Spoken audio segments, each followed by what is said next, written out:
വായിക്കാനായി യോശുവയുടെ പുസ്തകം 2-ാം അധ്യായം 4-ാം വാക്യം വായിക്കാം.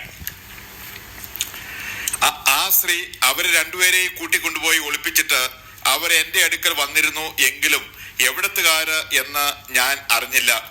യോശുവ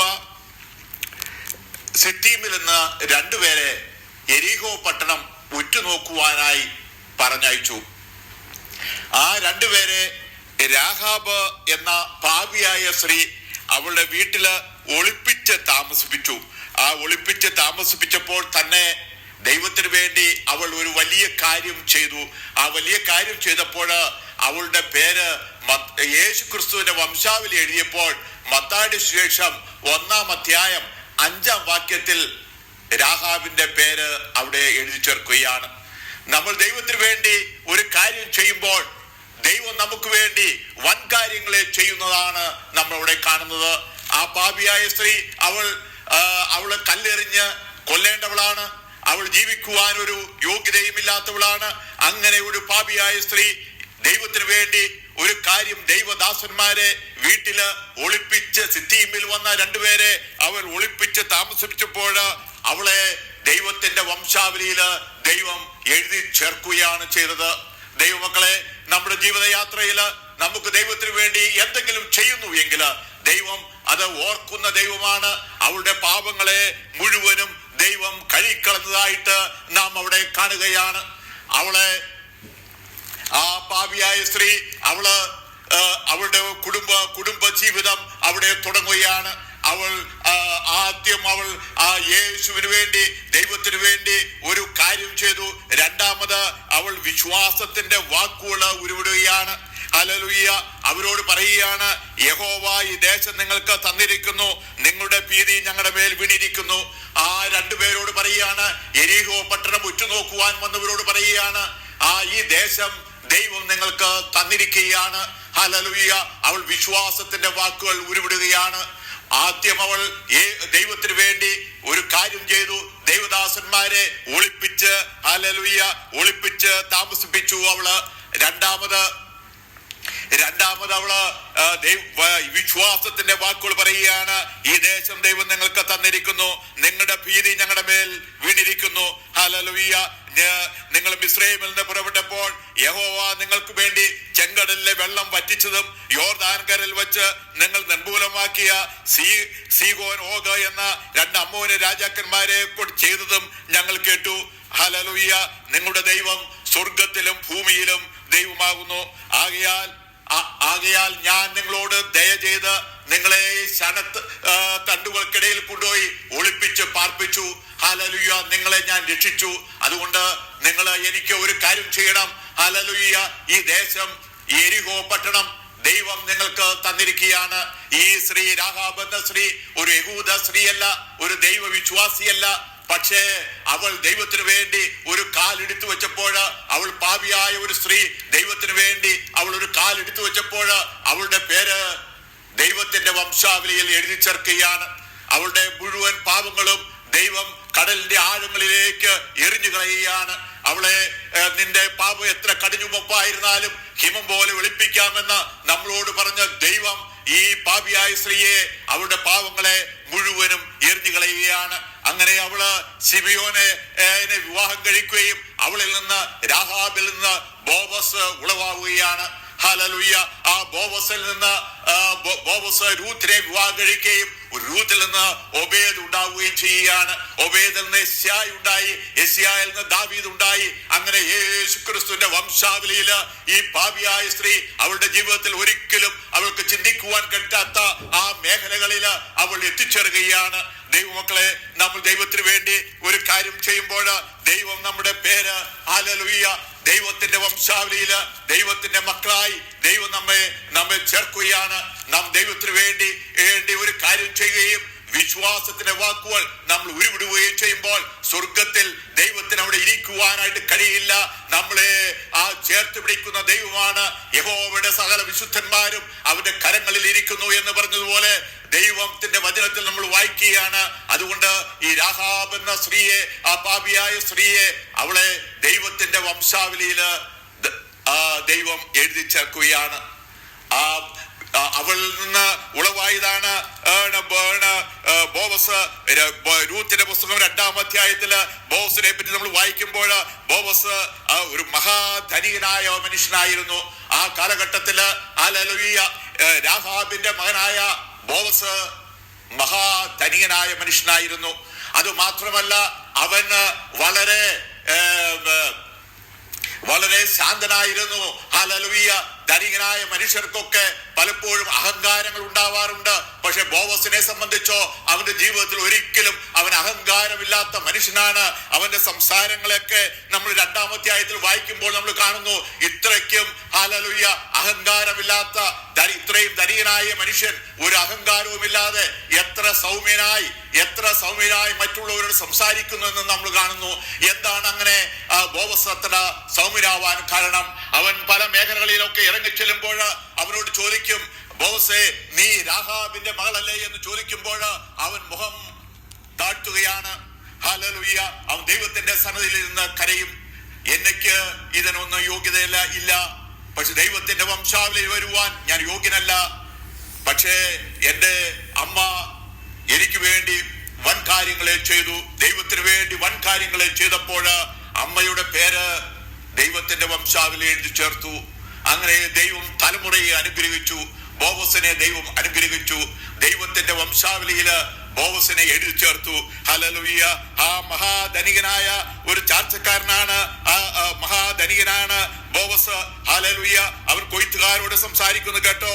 യഹോവ നിങ്ങളോട് ഇരിക്കട്ടെ എന്ന് അവർ കൊയ്ത്തുകാരോട് പറയുകയാണ്. യഹോവ നിന്നെ അനുഗ്രഹിക്കുമാറാകട്ടെ എന്ന് കൊയ്ത്തുകാര് തിരിച്ചു പറയുകയാണ്. ഹല്ലേലൂയ. കൊയ്ത്തുകാരുടെ ഹല്ലേലൂയ അവരുടെ പണിക്കാരോട് ബോവസ് പറയുന്നു കേട്ടോ, നീ യഹോവ നിന്നെ അനുഗ്രഹിക്കട്ടെ, യഹോവ നിങ്ങളോട് ഇരിക്കട്ടെ. അങ്ങനെയാണ് ഹല്ലേലൂയ ബോവസ് പണിക്കാരോട് സംസാരിക്കുന്നത്. അവന്റെ ആ എളിമ നോക്കി എത്ര സൗമ്യനായി അവന് തന്റെ വേലക്കാരോട് സംസാരിക്കും നമ്മൾ കാണുകയാണ്. രൂത്തിനോട് അവൾ 2-ാം അധ്യായം 14-ാം വാക്യത്തിൽ രൂത്തോട് പറയുകയാണ്, ഭക്ഷണ സമയത്ത് ബോവസ് അവളോട് ഇവിടെ വന്ന് ഭക്ഷണം കഴിക്കുക, കഷ്ണം ചാറ്റിൽ മുക്കിക്കൊള്ളുക. ചാറ്റിൽ മുക്കി കഴിക്കണമെന്ന് രൂത്ത് ഏകദേശം ഒരു 20 വയസ്സിൽ കൂടുതൽ പ്രായമുള്ള ഒരു സ്ത്രീയാണ്, ഒരു വിധവയായ സ്ത്രീയാണ്. ആ സ്ത്രീയോട് പറയുകയാണ്, നീ ഈ കഷ്ണമുണ്ടല്ലോ ചാറ്റിൽ മുക്കി നീ കഴിക്കണം. നമ്മൾ ഒരിക്കലും ഒരപ്പനും അമ്മയും തന്റെ മക്കളോട് 20 വയസ്സിൽ കൂടുതലായ മക്കളോട് ഒരിക്കലും പറയുകയില്ല, മകളെ നീ ഈ കഷ്ണം ചാറ്റിൽ മുക്കി കഴിക്കണമെന്ന് പറയുകയില്ല. ഇവിടെ ബോവസിന്റെ ഒരു പ്രത്യേകതയാണ്. എന്താണ് പ്രത്യേകത? നമ്മള് യേശുവിനെ നമ്മൾ ആരാധിക്കുമ്പോൾ ദൈവത്തെ നമ്മൾ എങ്ങനെ ആരാധിക്കുന്നതാണ്? പൂർണ്ണ ഹൃദയത്തോടെ, പൂർണ്ണ മനസ്സോടെ, പൂർണ്ണ ശക്തിയോടെ ദൈവത്തെ ആരാധിക്കണം. തന്റെ അടുക്കൽ വരുന്ന ആളുകളെ ബോവസ് എങ്ങനെയാണ്? പൂർണ്ണ ഹൃദയത്തോടെ സ്നേഹിക്കുകയാണ്. ഒരു കൊച്ചുകുട്ടിയെ നാം എങ്ങനെ സ്നേഹിക്കുന്നുവോ അതേപോലെ ആ ജാതി ഭേദമില്ലാതെ, ജെൻഡർ ഭേദമില്ലാതെ, സ്ത്രീ എന്നോ പുരുഷനൊന്നും നോക്കാതെ ഒരു കൊച്ചുകുട്ടിയെ സ്നേഹിക്കുന്ന പോലെ ബോവസ് ഹല്ലേലൂയ ഇവിടെ രൂത്തിനെ സ്നേഹിക്കുന്നതാണ് കാണുന്നത്. അതുകൊണ്ടാണ് ബോവസ് പറയുന്നത്, മകളെ നീ കഷ്ണം എന്ത് ചെയ്യണം? നീ ചാറ്റിൽ മുക്കി കഴിക്കണം.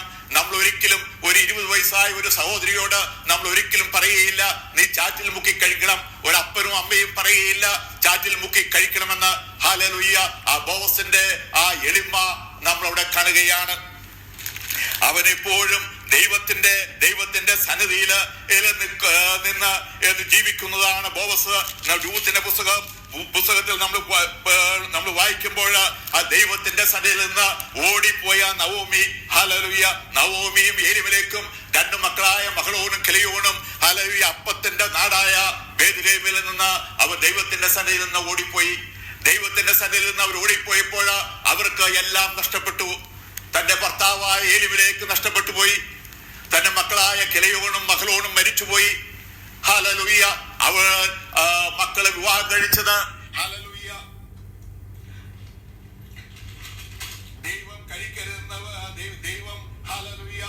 ദൈവം വിവാഹം കഴിക്കുക മോവാബ് സ്ത്രീകളെയാണ് വിവാഹം കഴിച്ചത്. മോവാബ് സ്ത്രീകളുടെ പ്രത്യേകത എന്താണ്? നെഹെമ്യാവിന്റെ പുസ്തകം 13-ാം അധ്യായം 1-ാം വാക്യത്തിൽ വായിക്കുന്നു, മോവാബിനും അമ്മോന്യരും ഒരു നാളും ദൈവത്തിന്റെ സന്നിധിയിൽ പ്രവേശിക്കരുതെന്ന് ദൈവം വാഗ്ദത്തം ചെയ്ത ആ സ്ത്രീകളെ അവർ വിവാഹം കഴിച്ചു.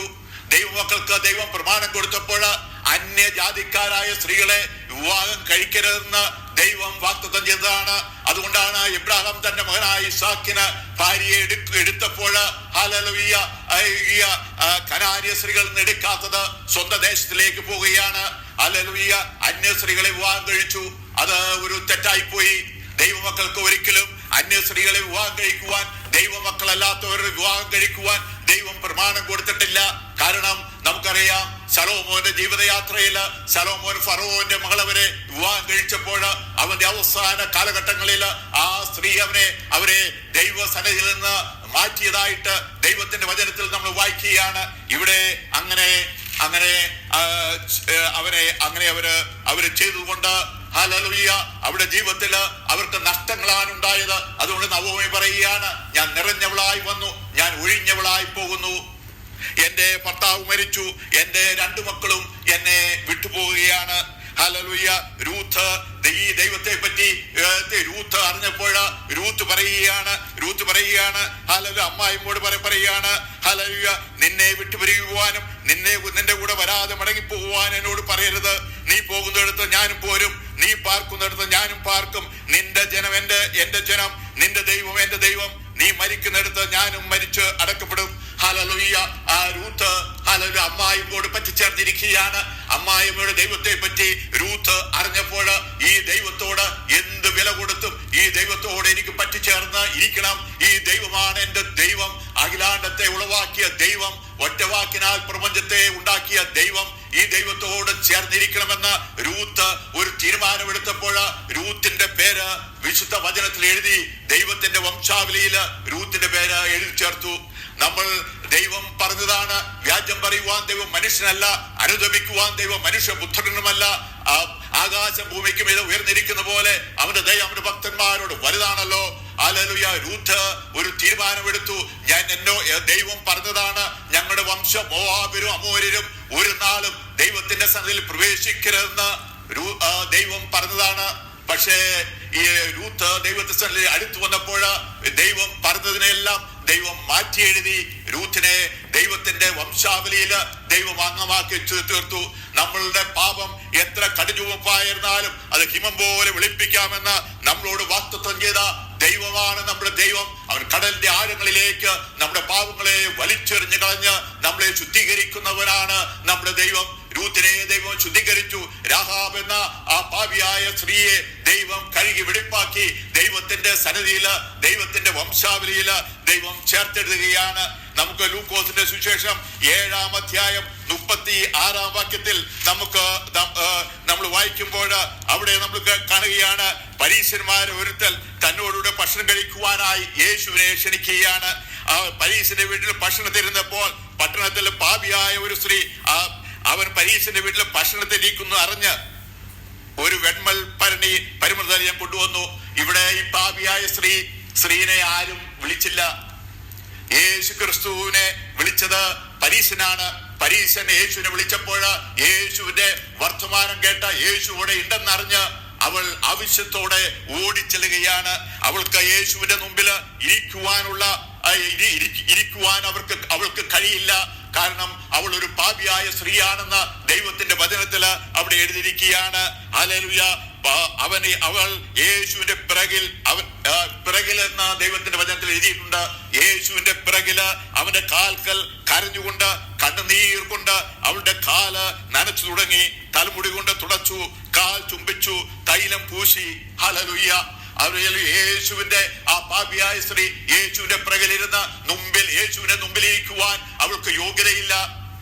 യേശുവിന്റെ പിറകിലിരുന്ന് അവൾ കണ്ണുനീർ കൊണ്ട് യേശുവിന്റെ പാദങ്ങളെ കഴുകുകയാണ്.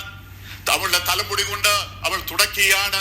അവൾ ആ പാദത്തെ ചുംബിച്ചു. അപ്പോൾ യേശു പറയുകയാണ്, ഹല്ലേലൂയ സ്ത്രീ നിന്റെ പാപങ്ങളെല്ലാം മോചിച്ചു എന്ന് പറയുകയാണ്.